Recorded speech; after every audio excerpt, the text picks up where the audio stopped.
all that I thought was necessary to tell this story because it's set in a period that's naturally very minimalistic, 92 and the early 90s, where the whole Indian society was about to start changing, and the whole India shining started back then when the reform policy came in and liberalization came in, and how it affected a modern urban marriage is what was on my mind.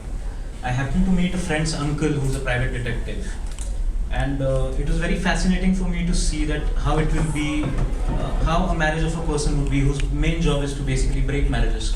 So that irony was very interesting for me, and hence I thought it would be a very interesting first film to make. It's not a very conventional Marathi film, which is why it was a bigger challenge for me to do this. I saw a lot of kind of elements of Chinatown, for example. There's a lot of noir. There's, of course, the great femme fatales, wonderful kind of performances from both women. Talk a little bit about the choices in casting, why you chose them and how you worked with them. But before we get into that, have you studied film or not? I have studied film. In fact, where did you study? I graduated in film from Australia, from the International Film School, Sydney. And I think that has helped me a lot because I was exposed to a lot of international cinema, Chinatown, Memories of Murder, which is a Korean film. So the score for the film, in fact, is composed by Yoon Jung Shim. She has scored for Old Boy, very famous Korean film. So the casting, I think I was pretty sold on Girish. I decided to cast him because he's always done very rural, comic kind of characters, and I happened to know him personally, and it was very interesting for me to see him play a character that's absolutely not like him. So it was a big challenge to cast him because we were breaking his stereotype, the what he was doing. So Nadi, I think, is the wife. I think she's a fantastic actor, and I thought it'd be interesting to push her in that direction. Sai, who is who plays the femme fatale, is she does a lot of. She's not at all the obvious casting. If any of you follow Marathi cinema here, she's not someone who we would cast in intelligent cinema, so to say. So I was very excited by the possibility of working with her because she's done different work, and I thought there was an actress somewhere. So I had to push her a lot, especially during the ADR, as a dubbing of the film. But I think she's done a great job. So you studied at Sydney, but not at the Pune Film School. No. Why was that? Well, I ideally wanted to study in LA, but America was too expensive back then, and Australia seemed to be cheaper. The Pune Film Institute, I'm not a big fan of. It's pretty old school, I think. So I couldn't relate to the films they were making and to kind of work that goes on in there. Hence, I think Sydney was the next obvious choice. And what are the kind of inspirations for this in terms of the style of making this film? Because there's a lot, as I said earlier, there's a sort of varied range, and I know that this is your first film, and I can see a lot of those kind of influences, both in terms of lighting, the way you shoot, the obvious, very obvious references to characters and to scenes from other movies. There's a lot of that. It's like this wonderful sort of rich textbook of films. But just at the top of your head, the sort of 4 or 5 films that came to your mind, or books or writers. I think first and foremost was Chinatown, like you mentioned, because I think that is the best film noir ever made, in my opinion. It's the way it was shot in Chinatown was very, very fascinating for me. I'm very influenced by South Korean cinema. Boon Jong-ho, who's done Memories of Murder. So that is another reference for the night shots, for the lot of steady cam, also the long one shots. I think that's where it comes from. There's a little tribute to Apu from the Ray trilogy of the kids and the railway track, and there are a couple of references here and there. All right, that's great. Quick questions. I'm going to probably take 2 or 3 from the audience. You mentioned that the movie era you represented was like 1992. Yes. And I even saw the Maruti car was like really old model. Yeah. So how difficult was it, like creating 2 decades back in the Can you whole? repeat the question? I'll just try and repeat it as well. The question is, how difficult was it to create that period in Pune?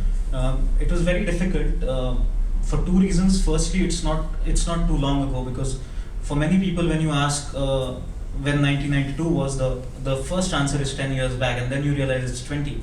And a lot has changed and a lot hasn't.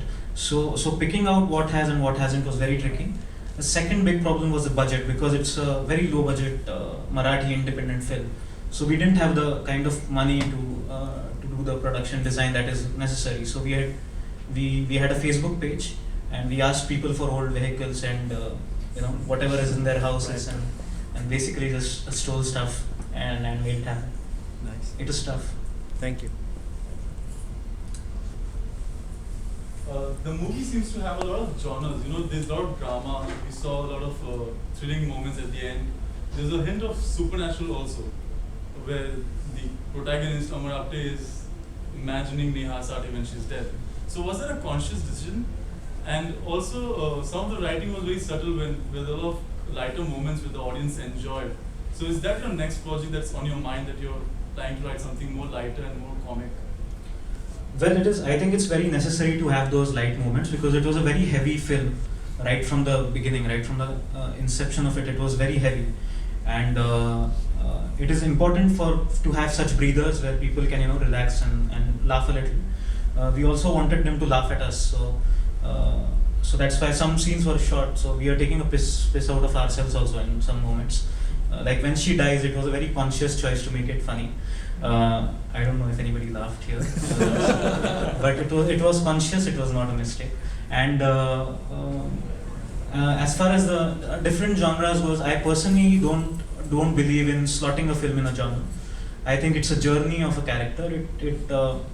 And it's got a very neo-noir structure to it, which is traditionally a flawed protagonist who goes on a journey that will lead to his eventual destruction, owing to different socio-political factors of the period.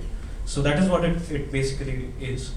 And I think, that's about it. I can take one more question. There, the lady at the back. I'll do you as well.